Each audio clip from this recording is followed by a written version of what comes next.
Даламызды мекендеген халықтардың арасына бірден бір кең тарағандан ислам. Бізге ол 8 ғасырдан бастап тарай бастады. Алайда мұсылман діні көшпелі мал шаруашылығымен айналысқан халық арасында бірден байырқалай алмады. 10 ғасырдағы араб жихан кезі Ибн Хаукал Тараздан ары қарай бірде-бір мұсылманды көрмеген жазады. Шынында да қазақ тайпалары исламға салғырт қарады. Тіпті кейбір тайпалар исламға ашықтан ашық қарсы шықты. Әсіресе Жетісу өңірін мекендеген қарлықтар ислам сағадатын қабылдап, мұсылман болғандарды қуғын сүргінге ұшыратып отырды. Қарлықтардың бұл наразылықтары 2 ғасырға созылды. Үстемтап өкілдері жаңа дінді өз мүдделерін қорғайтын құрал деп білді. Сондықтан да даладағы қаһарлы әулеттер, селжүктер мен қарахандар дінге ілтипатпен қарады. Мұсылман дінін таратушы қожа молдалар орда маңын төңіректеп, дала феодалдарының қошаметіне бөленіп отырды. Жергілікті ақсүйектер олардың айтқандарын екетпеді. 14-15 ғасырларда ислам дінін таратушылар Алтын Орда хандарының сарай маңын төңіректеді. Моңғол хандарының елшілері Мысырда болып, мұсылман дінін Дешті Қыпшақ даласының қиыр-қиырларына тарату жөнінде келіссөздер жүргізеді. Алтын Орда билеп төстеушілері дінді өз мақсаттарына жетудің құралы деп санайды. Сөйтіп олар халықты шариғат шарттарымен бұғауламақ болады. Дешті Қыпшақ даласында мұсылман дінінің орнығуы қанаудың күшеюімен ұштасты. Осыған қарамастан қалың бұқара халық үшін діни қағидалар бос сөз болып қала берді. Қыпшақтар ислам дініне бас иіп, шариғаттың 2 шартын меңгергеніне қарамастан, олар дін ережесіне өте олақ деп жазады сол заманның тарихшысы. Әйтсе де, ислам дәстүрі, салт санасы Қыпшақтың көшпелі далаларына ойса береді. Даланың шынжырбалақ шұбар төстері дүниені билеп тұрған бір Алла, ал сұлтан болса, сол Алланың көлеңкесі деген сөзді мәтелге айналдырып, өлгенде қабірлерінің маңдайшасына ойдырып, жаздырып қояды. Бірақ мұсылман діні сарай маңынан ұзап шыға алмады. Даламыз ислам әлемінің қиыр шеті болып қала берді. Көшпелі халық өздерінің ежелгі сенім нанымдарынан, жол жорылғысынан жаңылмады. Мұсылман діні әлі біздің денеміз бен қанымызға сіңе қойған жоқ. Алайда алда, болашақта халқымыздың түбіне жетеме деген қауіп бар деп жазды кезінде Шохан Уәлиханов. Қазақстанда ислам дінінің тарауы халықтың дәстүрлі санасын түбегейлі өзгерте алмады.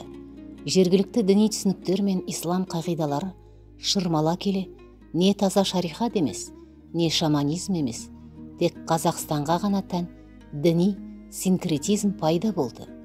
Ислам діні етек ала бастауына орай, көне тәңір ұғымы мұсылманның Алласының синониміне айналып кетті.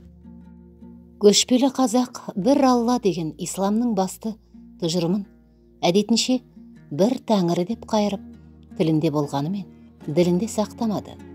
Жат тілдегі Құран аяттары беймәлім қалпында қалып, оның сарынына ғана құлақ қойды.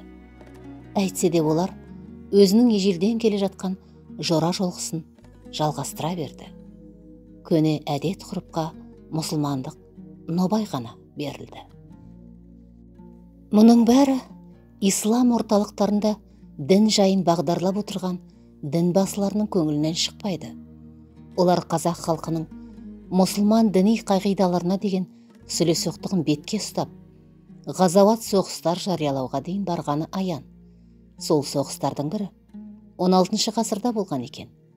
Сыбан ханның қабырғасы әлі қатая қоймаған қазақ хандығына қарсы сансыз соғыстарына қатынасқан Орта Азиялық тарихшы Рузбек хан Бұхара мейманының жазбалары атты шығармасында көзімен көргендерін төмендегідей баяндайды. Сыбан хан мұсылман үлемдеріне қазақтарға қарсы соғыстың шариғат ережелеріне сәйкес екенін тұжырымдап, бата беруін сұрайды. Үлемдер соғыстың шариғатқа ешбір қарсы келмейтін туралы мәмілеге келді. Мен де қазақтардың бұтқа табыну турасында пікір айттым. Өйткені қазақтар әлі күнге дейін бұтқа табынады ғой. Олардың сағадат қайталағаны түкке тұрғысыз. Сондықтан намаз оқығанына қарамай, қазақтарды кәпірлер деп атаған жөн. Олар күнге табынады. Өздерінің жерінен өткен мұсылмандарды мазақ қылады. Қазақтар 19 ғасырдың екінші жартысында да дінге бойұсынбаған. Қазақ даласында патша өкіметі өз үстемдігін орнату үшін ислам дінін орнықтыру ісіне ат салысқаны аян. Жергілікті байлар мен молдалар езілген бұқараның дін бұғауында бола бергенін қалады.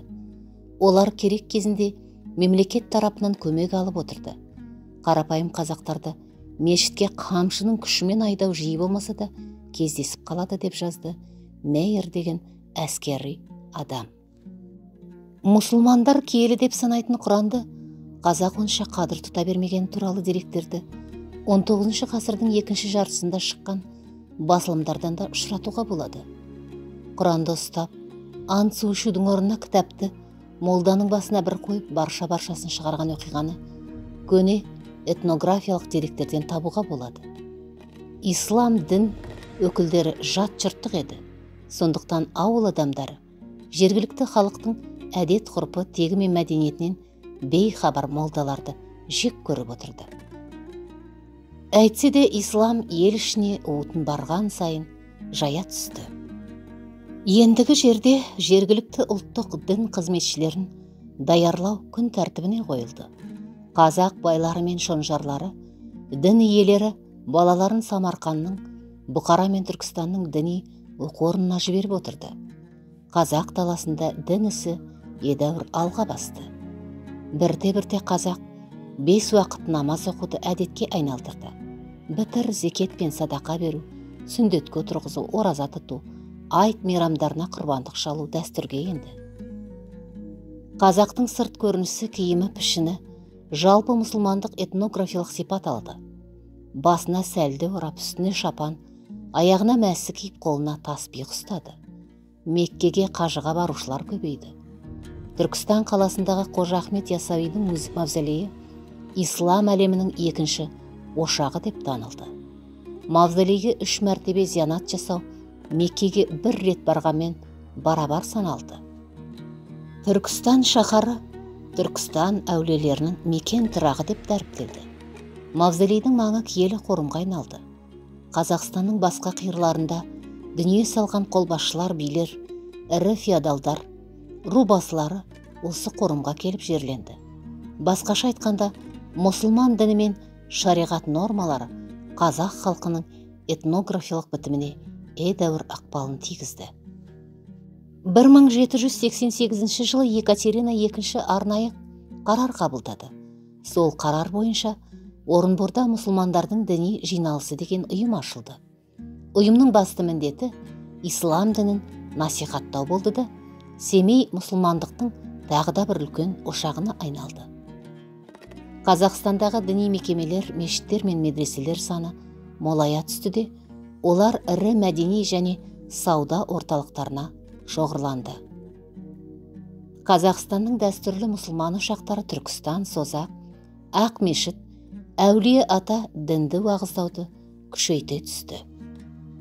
Сонымен 19 ғасырдың аяғына таман мұсылман әлемі даламызға 3 бағыттан, ішкі Россиядан, Орта Азиядан және Шығыс Түркістаннан ентеледі. Осы тұста қазақ байлары, дінбасылары, шариғат қағидаларының Қазақстанда таралып, нығаюына ғана емес, оның дүниежүзілік діни ілім ретінде күшеуіне ат салысты. 16-17 ғасырларда Самарқанға ел кеткен алшыннан шыққан Жалаңтөс батырдың бұйрығымен Орта Азияда ірі діни оқу орындары, медреселері салынды. Орталық Қазақстанның ірі феодалы Құнанбай мұсылман әлемінің орталығы Меккеге қажылыққа барған қазақтарға арнап Тақия мешіті мен мейманхана салдырады. Қазақ даласында да діни мекемелер салу ісі кең етек алды. Сонымен 19 ғасырдың аяғы мен 20 ғасырдың бас кезінде Россияда таптық қатынастардың ушыға түсуіне байланысты ислам саяси идеология рөлін атқарды. Өлкені мұсылмандық идеологиямен құрсаулай түсу, Қазақстанда болып жатқан әлеуметтік өзгерістермен, отарлаудың күшеюімен, Россияның империализмге аяқ басуымен тұспа тұс келді. Россияда болып жатқан барлық әлеуметтік өзгерістердің, саяси оқиғалардың жаңғырығы қазақ даласына да жетіп жатты. Империяның әр қиырында тұратын бұратана ұлттар мен халықтарды христиан діні негізінде орыстандыру саясаты іс жүзінде белең алды. Бұл патша үкіметінің ежелден көксеген арманы еді. Оны жүзеге асырудың орайы енді келгендей болды. Мұндай ірі саяси науқаннан қазақ байларда қалыс қалмады. Бұл дінді таратудың орталығы Қазан қаласы болды. 20 ғасырдың басында Семейде қазақ балаларына арналған 3 миссионерлер мектебі жұмыс істеді. Еңбекші халық миссионерлердің түпкі таптық саяси мақсатын дұрыс түсініп іштей наразылық білдірді. Өлкемізді христиандандыру шаралары іске аспай қалғаны мәлім. Мұның негізгі себебі дін қағидаларының халықтың көкейтесті өмірлік сұраныстарына жауап бермейтіндігі еді. Сондықтан халық бұл шараларға жаппай наразылық көрсетті. Ел ішінде христиан дінін қабылдағандар рудан қуылып, ата-аналары оларға енші беруден бас тартты.